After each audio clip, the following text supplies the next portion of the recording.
बिस्मिल्लाहिर्रहमानिर्रहीम। Lesson number 16 factory overhead cost. इसमें हम अपॉर्चुनमेंट एंड वेरिएंस एनालिसिस देख रहे हैं। पहले दो मेथड्स हम देख चुके हैं।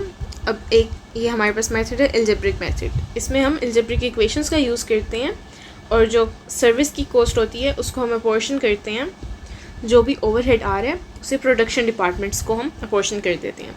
तो ये प्रैक्टिस क्वेश्चन दिया हुआ है। उसी तरह एक समरी दी हुई है कि मशीनिंग, फिनिशिंग, मेंटेनेंस के ये हमारे पास कॉस्ट थी।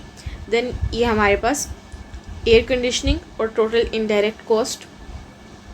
तो ये सब बेसिकली हमारे पास क्या है, सर्विस डिपार्टमेंट की कॉस्ट है। तो इनको कैसे अपॉर्शन किया जा रहा है यहाँ पर लिखा हुआ है। तो देखें ये तो दो जो हमारे पास थे, ये दोनों हमारे पास प्रोडक्शन थे, ठीक है। और ये मेंटेनेंस और एयर कंडीशनिंग वाले सर्विस थे और ये उनकी टोटल इनडायरेक्ट कॉस्ट है, जो कि बेसिकली ये सबको ऐड करके आई है ना, ठीक है। तो अब हमने मेंटेनेंस और एयर कंडीशनिंग जो दो सर्विस डिपार्टमेंट हैं उनको इन दो जो प्रोडक्शन डिपार्टमेंट है कॉस्ट को इनमें अपॉर्शन कर दिया। तो मेंटेनेंस की 60% कॉस्ट मशीनिंग डिपार्टमेंट को जा रही है और 15% फिनिशिंग को। एयर कंडीशनिंग की 70% मशीनिंग को जा रही है और 25% फिनिशिंग को। और मेंटेनेंस अपना उसका ब्लैंक है और एयर कंडीशनिंग इन दोनों का इंटरसेक्शन भी ब्लैंक है। और बाकी इसको 5% और इसको 25%। तो यही सॉल्यूशन अब हमने एल्जेब्रिकली देखना है। तो मेंटेनेंस डिपार्टमेंट को एक्स कह लिया और एयर कंडीशनिंग को वाई कह लिया। तो ये जो टोटल थी 40,000 वो लिख ली प्लस 5% ऑफ एयर कंडीशनिंग, ठीक है। और इसकी जो टोटल थी 30,000 वो लिख ली प्लस 25% ऑफ मेंटेनेंस। अब एयर कंडीशनिंग की कॉस्ट को तो हमने वाई कहा है ना, तो अब ये वाली जो एक्स है इसको हम ये 40,000 प्लस 5% ऑफ वाई भी कह सकते हैं, राइट। तो इसको 5% ऑफ वाई कह लिया और इसी तरह इसको 25% ऑफ एक्स कह लेंगे। देन अब ये जो वाई था इक्वेशन में यहाँ पर देख लें, ठीक है।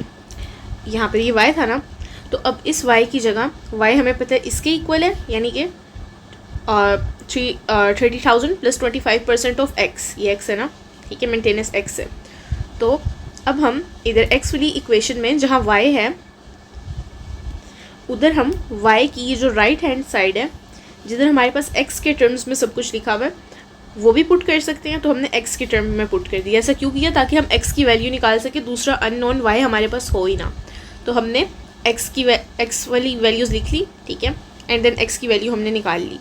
अब जब एक्स की वैल्यू आ गई है तो किसी भी इक्वेशन में जिसमें वाई है, दोनों में वाई आ रहे हैं हमारे पास, तो हम y की वैल्यू निकाल लेंगे x की वैल्यू को पुट करके। तो अब FOH एब्जॉर्प्शन रेट है हमारे पास, ये वो कॉस्ट है जिस पर हमारे पास cost is absorbed in cost unit. Cost जो है हमारे पास कॉस्ट यूनिट में एब्जॉर्ब हो जाती है। इसे ओवरहेड एब्जॉर्प्शन रेट भी कहते हैं, OAR। और इसे कैलकुलेट कैसे करते हैं? जो एस्टिमेटेड फैक्ट्री ओवरहेड कॉस्ट है उसको बेस से डिवाइड कर देना है, उसकी बेस जो भी है। तो बेसिस क्या हो सकती हैं हमारे पास? वो डायरेक्ट लेबर भी हो सकता है, मशीन आवर्स भी, और नंबर ऑफ़ यूनिट प्रोड्यूस, और डायरेक्ट लेबर कॉस्ट या प्राइम कॉस्ट। अब जब हम प्री डिटरमाइन करते हैं कोई एब्जॉर्प्शन रेट को, तो जब एक्चुअल हमारे पास ओवरहेड आता है, अगर ये जो हमने पहले एस्टिमेट किया था, प्री डिटरमाइन किया था, वो उससे ज़्यादा हो जाता है एक्चुअल से, तो उसे ओवर एब्जॉर्प्शन कहेंगे। और अगर उससे कम हो जाता है एक्चुअल से तो उसे अंडर एब्जॉर्प्शन कहेंगे। अब अकाउंटिंग इनकी कैसे करनी होती है, ओवर या अंडर एब्जॉर्प्शन की? तो यही करना होता है कि इसे हम इसकी कॉस्टिंग को ट्रांसफ़र कर देते हैं प्रॉफिट एंड लॉस अकाउंट में हर महीने।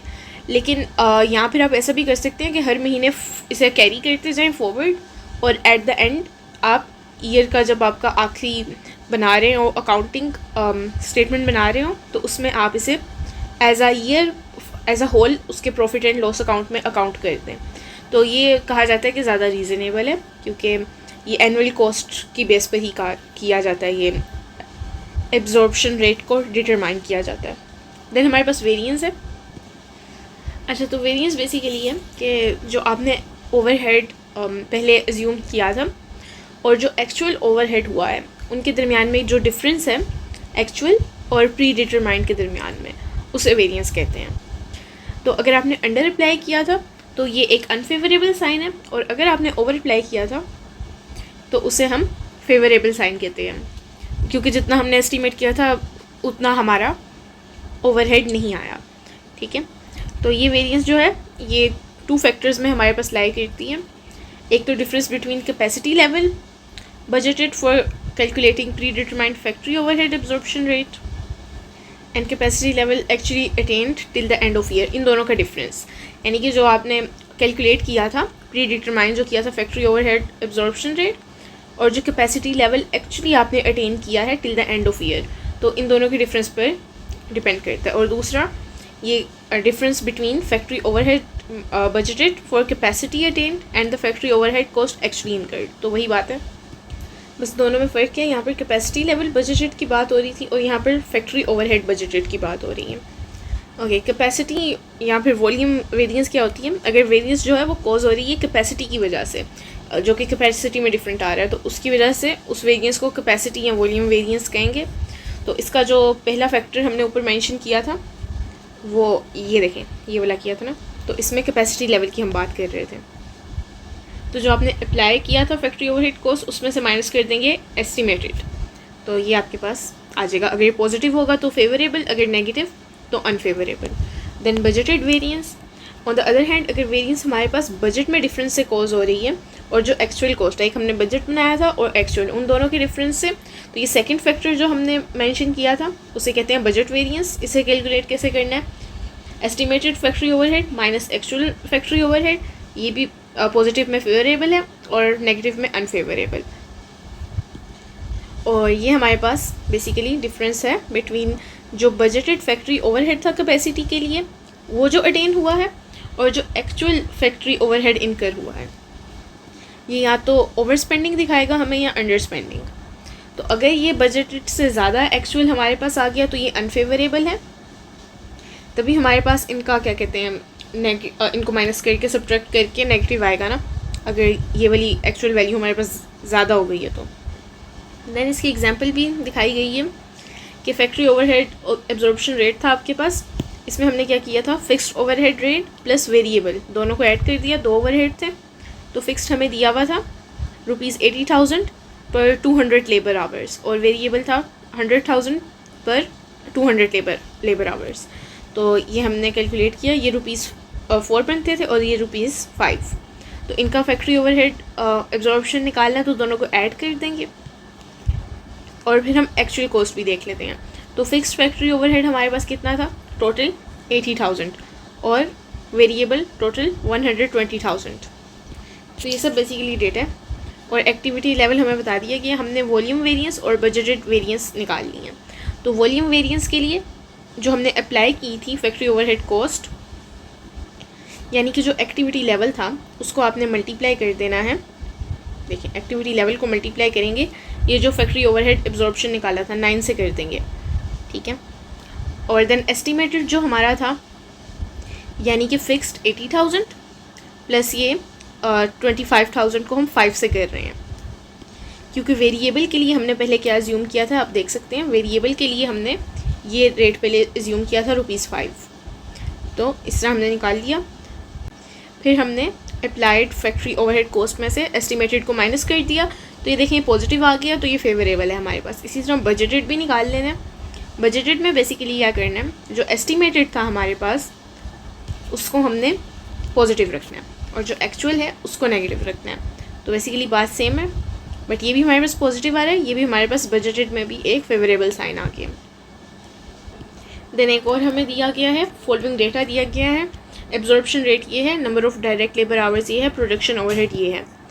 तो हमने क्या फाइंड करना है कि इनको हम कैसे रिकॉर्ड करेंगे प्रोडक्शन ओवरहेड अकाउंट में, और ये भी बताना है, कैलकुलेट करना है ओवर और अंडर एब्जॉर्प्शन। अच्छा, तो सोल्यूशन हमें दिया गया है प्रोडक्शन ओवरहेड एब्जॉर्ब्ड। ये कैसे निकलेगा कि डायरेक्ट लेबर आवर्स कितने थे 1400, ठीक है, और एब्जॉर्प्शन रेट कितना था 5, तो इन दोनों को मल्टीप्लाई कर दिया तो हमारे पास आ गया प्रोडक्शन ओवरहेड एब्जॉर्ब्ड। और इनकर कितना हुआ है एक्चुअली ये हमारे पास दिया हुआ है इनकर्ड, ठीक है। तो ओवर एब्जॉर्प्शन हमने कितनी कर दी, ओवर हुई है, हमें पता है क्यों, क्योंकि हमने एस्टीमेट तो 7 किया था बट 6,900 हमारे पास इनकर हुआ है, तो ये पॉजिटिव है, ओवर एब्जॉर्प्शन है। और इस तरह रिकॉर्ड करेंगे। क्रेडिटर्स और बैलेंस, जो ओवर एब्जॉर्प्शन है वो बैलेंस में चली जाएगी, और वर्क इन प्रोग्रेस में हम 7000 जो टोटल हमने किया था एज्यूम वो लिख लेंगे। तो टोटल तो ये हम ओवरहेड अकाउंट में कर चुके हैं, बस क्रेडिटर्स में हमने ये बता दिया कि ये एक्चुअली इनकर हुई थी। और ये 4 डिपार्टमेंट्स हमें दिए गए हैं एक फैक्ट्री के। आपने क्या करना है, generalize department overheads, generalize department overheads recovered और इनकर्ड, ठीक है। और एंट्री आपने बनानी है अंडर या फिर ओवर एब्जॉर्ब्ड ओवरहेड पर। तो ये आपको बताया हुआ है। एक्चुअल एक्सपेंसेस का एक कॉलम बना लिया, एब्जॉर्प्शन रेट का एक कॉलम बना लिया। यहाँ पर डिपार्टमेंट्स लिखे हुए हैं, मशीन आवर्स और direct labours, direct wages, unit produced. तो आपने इसके सोल्यूशन में क्या करना है, आपने बेसिकली हर डिपार्टमेंट का जो ओवरहेड है वो रिकॉर्ड कर लेना है। एक कॉलम में आपने वो कर लेना है जितना इनकर हुआ था, एंड देन जितना आपने एब्जॉर्ब किया था एक्चुअली, और बी में आपने क्या करना है, रिकवर्ड, यानी कि जितना आपने किया था कुछ उससे ज़्यादा या कम हुआ होगा, तो जितना आपके पास वापस आ गया है ओवरहेड, ठीक है, जो बच गया वो आपने इस ओवरहेड रिकवर्ड में लिख देना है। तो बेसिकली बस इस टेबल को आपने समझना है, इसका पैटर्न देख लें कैसे बना है, और इसमें और कोई ऐसी बात नहीं है। तो एंड पर हम क्या करते हैं, ओवर या अंडर एब्जॉर्ब जो होते हैं एक्सपेंडिचर, उसको प्रॉफिट एंड लॉस अकाउंट में हम लिख लेते हैं। तो या तो हम डेबिटेड में लिख लेते हैं या फिर क्रेडिटेड में लिख लेते हैं, इस पर डिपेंड करता है कि हमारे पास प्रॉफिट हुआ था या फिर लॉस। मोर लाइक जो आपके पास ओवर एब्जॉर्प्शन होती है उसको क्रेडिट कर लेते हैं, और जो अंडर एब्जॉर्प्शन अगर हो रही है तो उसको डेबिट में कर लेंगे। Okay, then working for absorbed overhead expenditure. तो डिपार्टमेंट ए में 10,000 मशीन आवर्स थे और रेट उसका ये था। इसी तरह सब डिपार्टमेंट्स का निकाल लिया। तो एक बात है कि जो अगर प्री डिटरमाइंड आपने किए हुए थे तो मोस्ट लाइकली आपने ओवर अप्लाई किया है, ठीक है, ओवर एब्जॉर्प्शन हो गई है। Then absorption of non production cost, इसमें वो सब आ जाता है जो कि प्रोडक्शन में रिलेटेड नहीं है, लाइक मार्केटिंग आ जाती है, एडमिनिस्ट्रेशन आ जाती है, रिसर्च एंड डेवलपमेंट, लेकिन इसका बिजनेस पर इम्पैक्ट होता है बट ये एक्चुअली मैन्युफैक्चरिंग में इन्वॉल्व नहीं है। तो इसमें जो हमारे पास एरियाज़ हैं वो मार्केटिंग का एरिया है, इसमें सेलिंग होती है, पब्लिसिटी, डिस्ट्रीब्यूशन होती है। तो कॉस्ट अकाउंटिंग सिस्टम को क्या क्या पता होना चाहिए, इसके कॉस्ट सेंटर एनालिसिस, ताकि हम इसकी कॉस्ट की रिस्पॉन्सिबिलिटी ले सकें। देन फिक्स्ड और वेरिएबल, जो भी इसमें हमारे पास कॉस्ट हैं उनको देखा जाए, और statistical basis to measure and compare cost. हमारे पास कोई स्टेटिस्टिकल मेजर हो कि कैसे हमने उनका कॉल रिकॉर्ड रखना है या फिर नंबर ऑफ़ ऑर्डर्स, यानी कि हम ऐसे ही अंदाजे से नहीं कर सकते। एक टोटल हमारे पास एक मैकेनिज़्म होना चाहिए ये सब मेजर करने के लिए। जनरल एडमिनिस्ट्रेशन ये रिप्रेजेंट करती है कॉस्ट ऑफ जनरल मैनेजमेंट, या फिर जो सेक्रेटेरियल अकाउंटिंग है, जो भी एडमिनिस्ट्रेशन में आपके पास आ जाते हैं वो सब जनरल एडमिनिस्ट्रेशन कॉस्ट में हमने देखना है। तो यहाँ पर कॉस्ट अकाउंटिंग का एम्फेसिस होगा analysis by cost centre for control, कि हम उनकी एडमिनिस्ट्रेशन में दखल नहीं दे रहे, बस हम देख रहे हैं कि टोटल कॉस्ट कितनी आ रही है। इसी तरह R&D में भी हो जाएगा, रिसर्च एंड डेवलपमेंट में।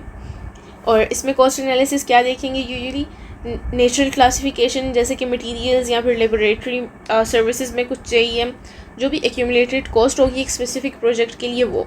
Then attributing non production cost to output, ये जो हमारे पास स्टैंडर्ड है IAS2, ये रेगुलेट करता है valuation of stock and work in process for financial accounting purposes.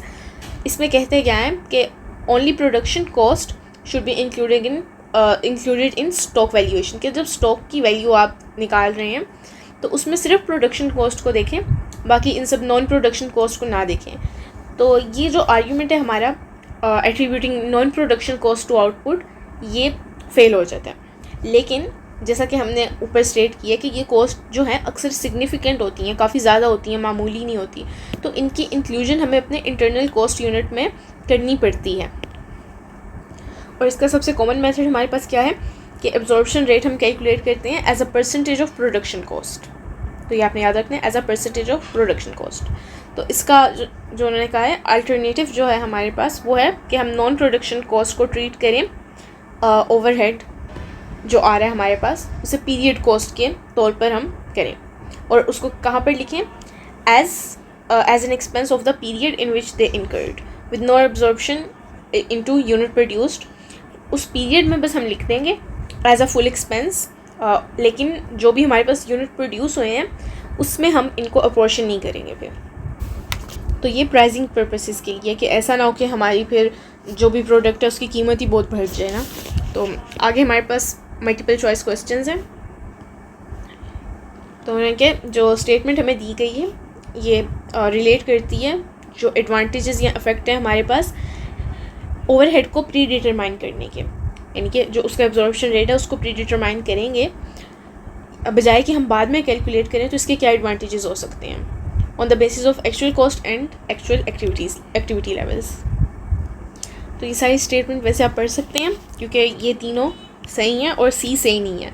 ये क्यों नहीं सही? क्योंकि देखें इसमें लिखा क्या है कि नेट प्रॉफिट हर ईयर जो हम करेंगे अलाउइंग फॉर अंडर और over absorbed overhead adjustment to the profit वो सेम होगा प्री डिटरमाइंड के। तो ऐसा कैसे हो सकता है कि जो हम प्री डिटरमाइन कर रहे हैं एग्जैक्टली वैसे ही हो जाए? क्योंकि ऐसा नहीं हो सकता, या तो वो ओवर अप्लाइड होगा या अंडर अप्लाइड होगा। तो ये स्टेटमेंट गलत है। Then what is cost apportionment?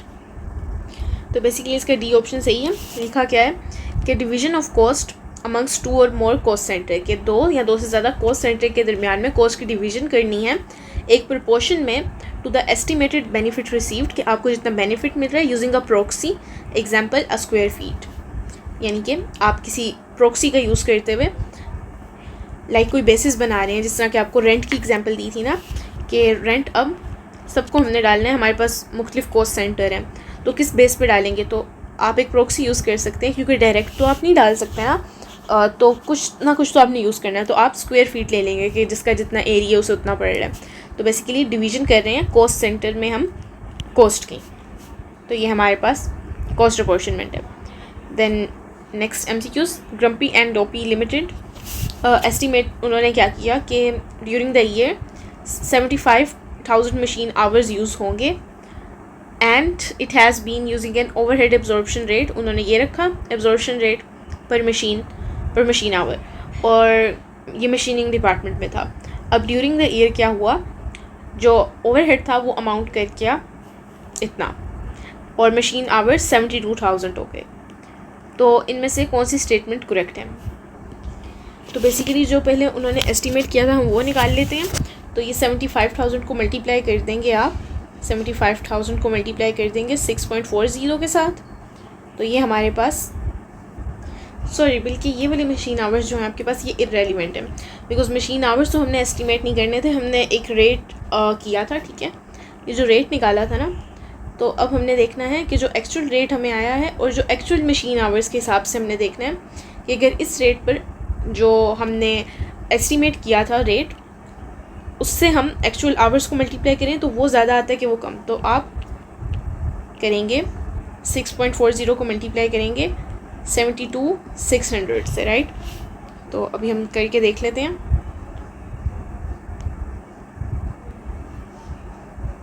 ये नहीं, हम करेंगे 72,600 को मल्टीप्लाई 6.40 से, 6.40। तो ये हमारे पास ये आ जाता है। अब जो हमारे पास एक्चुअली इनकर हुआ है, वो तो ज़्यादा हो गया। तो एक बात तो हमें पता चल गई कि ये हमारे पास हमने अंडर अप्लाई कर दिया था, क्योंकि ये हमने अप्लाई किया था ये कम है और एक्चुअली इनकर करने वाला ज़्यादा है। तो जो अंडर अप्लाइड वाले ऑप्शन है उनमें से एक होगा, यानी कि ये C और D वाला ऑप्शन तो हमारा आ गया। तो इन दोनों में से एक है। अब हमने इनका डिफरेंस निकाल लेना है। तो देखें 472560, तो ये हमारे पास कितना डिफरेंस आ रहा है 7,920 का। तो अंडर अप्लाई हमने कितना किया 7,920। तो ये B ऑप्शन हमारा करेक्ट है। ओके, देन प्रॉब्लम क्वेश्चंस दिए हुए हैं। आप कॉस्ट अकाउंटेंट हैं और आपको 4 कॉस्ट सेंटर के बारे में बताया गया है। एक कैंटीन स्टाफ है, वो आउटसाइड कॉन्ट्रैक्टर है। डिपार्टमेंट 1 और 2 प्रोडक्शन सेंटर हैं और मेंटेनेंस डिपार्टमेंट और कैंटीन सर्विस सेंटर्स हैं। मेंटेनेंस डिपार्टमेंट हमें 4,000 सर्विस आवर्स प्रोवाइड करता है डिपार्टमेंट 1 को, 3,000 सर्विस आवर्स देता है डिपार्टमेंट 2 को। डिपार्टमेंट 1 मशीन इंटेंसिव है, डिपार्टमेंट 2 लेबर इंटेंसिव है, यानी कि ये मशीन पर रिलाई करते हैं, ये लेबर पर।